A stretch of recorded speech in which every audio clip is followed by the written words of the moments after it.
Hi everyone. In a previous video, we discussed with each other what is the meaning of centers and the objectives of centers. In this brief video, we're going to speak about how to implement centers or carousel stations. Now, there are three objectives why teachers would like to implement carousel stations in their classroom.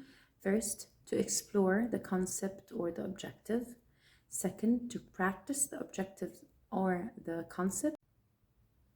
Third, for assessing the students or evaluating their level according to the objectives they have learned. Or you can do all the three at the same time.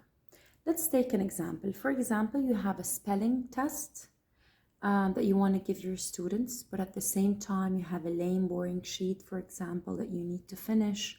You want to start with a new grammar lesson, and you want to have a short writing project or short writing activity.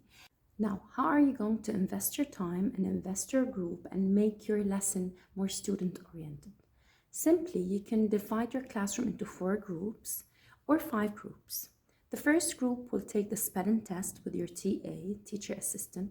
The second group will do the lame activity sheet. The third group will have an exploring activity, maybe a board game, maybe a card game, maybe a hangman, to explore the new grammar lesson, and you're going to be in control of this group.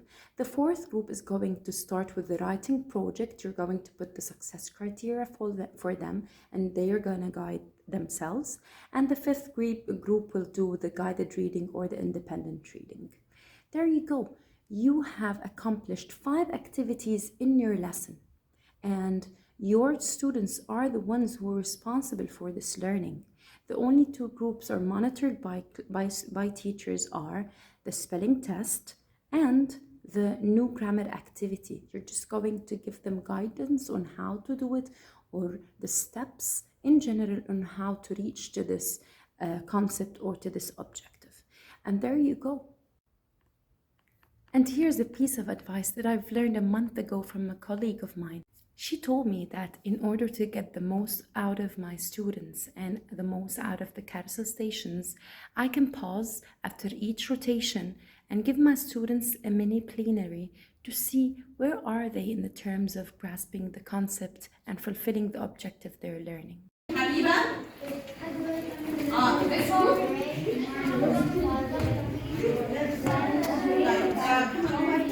Satisfying. How is good being satisfying? You can say a good meal or a satisfying meal.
If you haven't seen my previous video about centers or carousel stations, please go, because there are a lot of tricks and hints for you as a new teacher to follow easily in order to nail centers or carousel stations. And finally, if you like my content, please hit on the subscribe button and click on like. Bye everyone.